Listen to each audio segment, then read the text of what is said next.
in your mandate to stop this such tragedies, given your place in ensuring that people comply?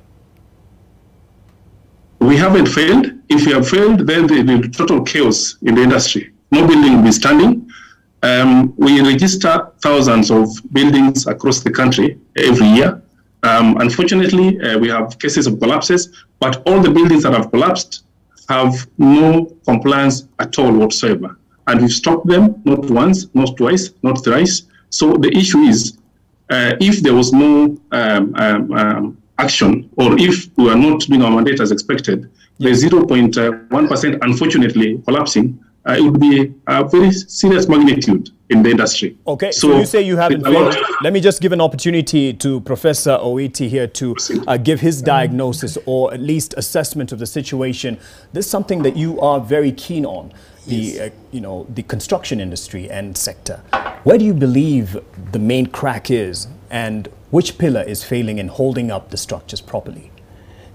Yes, I think my name is K'akumu, from Department of Real Estate and Construction Management. So we are the people who teach construction management and also governance of the construction industry in totality. For me, I would want to say that laws are not enough to prevent buildings from collapsing. So we need to look at the political economy and understand the developer. Why is the developer making shortcuts and developing buildings that are failing? And if we can understand reasons why, then that's when we can start addressing the issue. Right. And the issue here is not law, it's not engineering, and it's the political economy, political setup of our system. If you start with Nairobi, for example, why people are moving to go and build in Kiambu, it's because of the land use issue. Land in Nairobi is very expensive. And so developers move to Kiambu, to Kajiado, to Machakos, where they can find cheap land and build housing for the poor.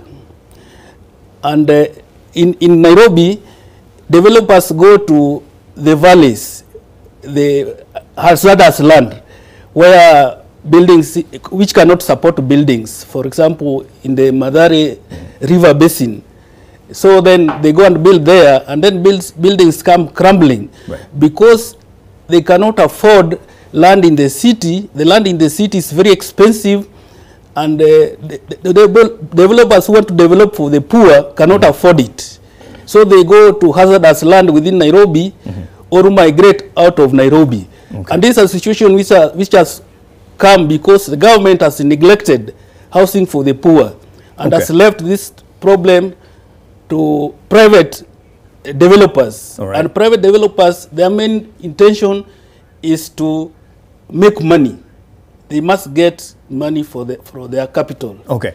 Yes. Let me hold you on that point. The executive director for the National Construction Authority says there are adequate laws. They haven't failed in their mandate, or else we would have been in a worse state. Professor Omenya believes that we have failed in terms of, compliance or making sure that everyone follows the rules because of corruption. And you feel that we don't have adequate laws, and that there is a problem in terms of the concentration of the construction in certain areas within the city. So